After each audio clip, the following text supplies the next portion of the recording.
പുതിയ വീഡിയോയിലോട്ട് എല്ലാവർക്കും സ്വാഗതം.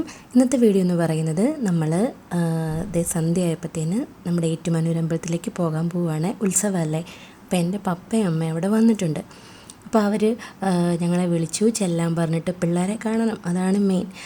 അപ്പോഴത്തേന് ഞങ്ങൾ ഒരു ഓട്ടോയൊക്കെ വിളിച്ച് സന്ധ്യയായപ്പോഴത്തേന് ഞങ്ങൾ 3 പേരോട് നേരെ അമ്പലത്തിലേക്ക് പോകും. അവർ അമ്പലത്തിൻ്റെ അവിടെ വെയിറ്റ് ചെയ്ത് നിൽപ്പുണ്ടേ. അപ്പോഴത്തേന് പോകുന്ന വഴിയൊക്കെ ശരിക്കും നല്ല രസമുണ്ട്. അമ്പലത്തിനോട് ചേർന്നുള്ള ഭാഗത്തെ കടകളും വീടുകളും എല്ലാം ലൈറ്റിങ്ങും ഒക്കെ ആയിട്ട് നല്ല രസമുണ്ടായിരുന്നു. അപ്പോൾ ഞങ്ങൾ ചെന്ന് കുറച്ച് നേരമൊക്കെ അതിൽ ഇങ്ങനെ നിന്ന് കറങ്ങി. പിന്നെ ഒരുപാട് വീഡിയോസൊന്നും അങ്ങനെ എല്ലാ കടകളുടെയും അങ്ങനെയൊന്നും എടുത്തില്ല കേട്ടോ. കാരണം എന്താണെന്ന് വെച്ചാൽ ഒരുപാട് ആൾക്കാരില്ല, അവർക്കൊരു ബുദ്ധിമുട്ടാകണ്ടല്ലോ എന്ന് വെച്ചിട്ട് നമ്മൾ തന്നെയുള്ള കുറച്ച് ഭാഗങ്ങളും ഒക്കെയാണ് കൂടുതലും എടുത്തിരിക്കുന്നത്. കുറേ നേരം നടന്നു കഴിഞ്ഞപ്പോഴത്തേന് നല്ല സോഡ ലൈം കുടിക്കണമെന്ന് പറഞ്ഞ് വിച്ചൂട്ടനും ദേവൂട്ടനോടെ അവരൊരു പ്രാവശ്യം കുടിച്ചു. ആ കടയിൽ തന്നെ കയറ്റി കേട്ടോ. അങ്ങനെ എല്ലാവരും സോഡ ലൈമൊക്കെ കുടിച്ചു. അത് കഴിഞ്ഞത് അമ്പലത്തിൻ്റെ ഫ്രണ്ടിലെ ഡെക്കറേഷൻ ഈ വർഷം ആട്ടോ ഇങ്ങനെ ഒരു ഭയങ്കര ഭംഗിയായിരുന്നു. നമുക്ക് വീഡിയോ എടുത്തിട്ടും മതിയാവുന്നില്ലായിരുന്നു കേട്ടോ. ഇതിങ്ങനെ മാറി മാറി വരുന്ന പിള്ളേർക്കാണേലും ഭയങ്കര ഇഷ്ടം. പിള്ളേർക്കെന്നല്ല, വലിയവർ പോലും അതിൻ്റെ ഫ്രണ്ടിൽ നിന്ന് മാറുന്നില്ല. അത് വീഡിയോ എടുക്കാനും ഫോട്ടോ എടുക്കാനും ഒക്കെ ഇങ്ങനെ നിൽക്കുമായിരുന്നു കേട്ടോ. അങ്ങനെ കുറേ നേരം അവിടെ നിന്നത് വീഡിയോ ഒക്കെ എടുത്തു. പിന്നെ കുറച്ച് പർച്ചേസിങ് എന്ന് വെച്ചാൽ വിച്ചൂട്ടനും ദേവൂട്ടനുള്ള ഐറ്റംസാണ് കേട്ടോ. അതുമൊക്കെ വാങ്ങി. നമുക്കിനി ഇതൊക്കെ ഒന്ന് കാണാം കേട്ടോ.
അടുത്ത് ഞങ്ങൾ പിന്നെ കോളിഫ്ലവർ കഴിക്കാനായിട്ടോ പോയത്. വിച്ചൂട്ടനും ദേവൂട്ടനും ഭയങ്കര ഇഷ്ടമാണ്. ദേവൂട്ടൻ അതിൽ പറഞ്ഞാൽ എനിക്ക് എടുത്ത് തന്നു കേട്ടോ.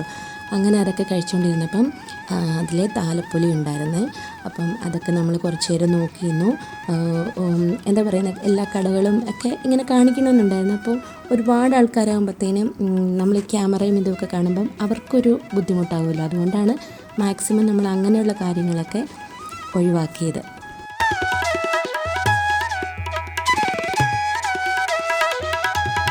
പിന്നെ കുറച്ച് സമയം അതിലെ കൂടെയൊക്കെ നടന്നു. നമുക്ക് ഐസ്ക്രീമും കാര്യങ്ങളൊന്നും കഴിക്കാൻ പറ്റിയില്ല. എല്ലാവർക്കും പനിയും വയ്യാഴിയൊക്കെ മാറി വരുന്നതല്ലേ ഉള്ളൂ. അത് വിച്ചൂട്ടനും ദേവൂട്ടനും അറിയാവുന്നതുകൊണ്ട് തന്നെ അവർ വാശി പിടിച്ചിട്ടുമില്ല, ഐസ്ക്രീം അങ്ങനെ ചോദിച്ചിട്ടൊന്നുമില്ല കേട്ടോ. പാവം. അത് ഇനി നമുക്ക് അവർക്ക് വാങ്ങിയ കുറച്ച് ഐറ്റംസൊക്കെ കാണാവേ. ഇതൊക്കെ സുധാമ കണ്ടുപിടിച്ചു വന്നു. അമ്മയ്ക്ക് എന്താണെന്നൊന്നും അറിയില്ല, എന്തോ കളർ ചെയ്യുന്നതെന്ന് മനസ്സിലായി അമ്മ ഇങ്ങനെ കാണിച്ചാൽ. അത് കണ്ടപ്പോൾ തന്നെ പിള്ളേർ ചാടി പറഞ്ഞു ഇത് മാജിക് വാട്ടർ ബുക്കാന്ന് പറഞ്ഞിട്ട്. അവർക്കാവുമ്പോൾ ഇതൊക്കെ പെട്ടെന്നറിയാമല്ലോ. അങ്ങനെ അതൊക്കെ വാങ്ങിച്ചിട്ടുണ്ട്. നല്ല രസമുണ്ട്. എല്ലാവർക്കും തന്നെ അറിയാമായിരിക്കുമല്ലോ, ഈ പെന്നിനകത്ത് ഇങ്ങനെ വെള്ളം നിറച്ച് കഴിഞ്ഞാൽ നമ്മൾ ഈ ബുക്കിൽ ഇങ്ങനെ അടിച്ച് കഴിയുമ്പോഴത്തേന് അത് ഓൾറെഡി അതിൽ കളറൊക്കെ ഫിക്സ്ഡാണ്. അപ്പോൾ നമ്മൾ ഈ പെന്നിൽ വെള്ളം നിറച്ചിട്ട് അതിലേക്ക് അപ്ലൈ ചെയ്യുമ്പോഴത്തേന് ആ കളറെല്ലാം അവിടെ തെളിഞ്ഞ് വരും. വെള്ളം പോകുമ്പോഴത്തേന് വെള്ളം ഉണങ്ങിക്കഴിയുമ്പോൾ പിക്ചർ വീണ്ടും പഴയതുപോലെയാകും. അപ്പോൾ നമുക്ക് വീണ്ടും കളർ ചെയ്യാം. ദേവൂട്ടനൊരു ഡൈനോസറിൻ്റെ ബുക്കാട്ടോ എടുത്തത്. അപ്പോൾ അവന് ഭയങ്കര ഇഷ്ടമായിരുന്നു. കാരണം കളർ ചെയ്താലും നമുക്ക് പിന്നെ ഉപയോഗിക്കാമല്ലോ. സാധാരണ കളറിങ് ബുക്കാണെങ്കിൽ നമ്മൾ കളർ ചെയ്ത് കഴിഞ്ഞാൽ പിന്നെ അതിൽ നമുക്കൊന്നും ചെയ്യാൻ പറ്റില്ലല്ലോ. ഇതെന്ന് വെച്ചാൽ കളർ ചെയ്ത് കഴിഞ്ഞ് അതിലെ വെള്ളം ഉണങ്ങിക്കഴിയുമ്പോൾ നമുക്ക് ആ പടത്തിൽ തന്നെ വീണ്ടും കളർ ചെയ്യാം. ഞാനും ഒക്കെ കുറേ നോക്കി കേട്ടോ. എനിക്ക് കുറച്ച് ഐറ്റംസ് വാങ്ങി. കുറച്ച് ഐറ്റംസ് എന്ന് വെച്ചാൽ നമ്മുടെ കുഞ്ഞ് ഗാർഡനിലേക്കുള്ള ഒരു 1-2 ചെടിയൊക്കെ ഇനി വാങ്ങണം. വെള്ള ജമന്തി ആയിട്ടോ വാങ്ങി. ഇത് നമ്മൾ ഷോർട്സിലിട്ടിട്ടുണ്ട്. മഞ്ഞ ജമന്തി, വേറെ കുറേ കളറുണ്ടായിരുന്നു, ഞാൻ വൈറ്റാണ് എടുത്തത്. പിന്നെ റോസ് എടുത്തിട്ടുണ്ട്, നല്ല ഒരു മെറൂൺ ഷെയ്ഡിൽ ആ ഒരു റോസപ്പൂവിൻ്റെ അതുമൊക്കെ വാങ്ങിയിട്ടുണ്ട്. പിന്നെന്താ കുറച്ച് നേരം അവരുടെ ബുക്കിൽ ഇങ്ങനെ കളറിങ്ങും കാര്യങ്ങളൊക്കെ ആയിരുന്നു. അപ്പോൾ അമ്മ അത് വീഡിയോ എടുക്കുന്നൊക്കെ ഇങ്ങനെ പറഞ്ഞു. കുറച്ച് നേരം അതൊക്കെ ഇങ്ങനെ വീഡിയോ എടുത്ത് പിന്നെ വിച്ചൂട്ടനും ഇവിടുന്ന് വേറൊരു ഐറ്റംസ് കൂടെ വാങ്ങിച്ചിട്ടുണ്ടേ. കഴിഞ്ഞ പ്രാവശ്യം ആറാട്ടിന് നമ്മൾ ഇതുപോലെ പാവകളെയൊക്കെ ഇങ്ങനെ വാങ്ങിച്ചായിരുന്നു. അതിന് രണ്ടുപേരും പേരൊക്കെ ഇട്ടിട്ടുണ്ടായിരുന്നു. വിച്ചൂട്ടൻ ഒരു ആമയായിരുന്നു, അതിന് കുക്കീസ് എന്നാട്ടോ അവൻ പേരിട്ടിരിക്കുന്നത്, കുക്കീസ് ആമ. ദേവൂട്ടൻ ഒരു തത്തേനെയാണ് വാങ്ങിയത്, അതിന് മിന്നു എന്ന് പേരിട്ടു. ഈ ഒരു വർഷമായിട്ടും അത് പോകാൻ കളയാതെയൊക്കെ വെച്ചിട്ടുണ്ട് കേട്ടോ രണ്ടുപേരും. ഇപ്രാവശ്യം ഒരു പാണ്ടേനെയാണ് വിച്ചൂട്ടൻ വാങ്ങിയത്, അതിനെന്നിട്ട് കുട്ടാപ്പി എന്നാണ് പേരിട്ടിരിക്കുന്നത്. ആമയ്ക്ക് കുക്കീസ് എന്നല്ല, അപ്പോൾ ഇതിന് കുട്ടാപ്പി എന്ന് പേരിട്ടു. ദേവൂട്ടൻ ടെഡി ബെയറിനെയാണ് വാങ്ങിയത്, ഒരു അമ്മയും കുഞ്ഞും. ഇതിന് മിട്ടു എന്നും സുട്ടു എന്നും പേരിട്ടു, കാരണം അവൻ ആദ്യം വാങ്ങിയ തത്തയുടെ പേര് മിന്നു എന്നല്ലേ, അപ്പോൾ ഇതിന് മിട്ടു സുട്ടു എന്നൊക്കെ പേരിട്ടു. അപ്പോൾ ഇതൊക്കെയാണ് നമ്മുടെ ഇന്നത്തെ വീഡിയോ. വീഡിയോ ഇഷ്ടമായ ലൈക്ക് ചെയ്യാനും ഷെയർ ചെയ്യാനും കമൻറ്റ് ചെയ്യാനും ചാനൽ സബ്സ്ക്രൈബ് ചെയ്യാനൊന്നും മറക്കല്ലേ.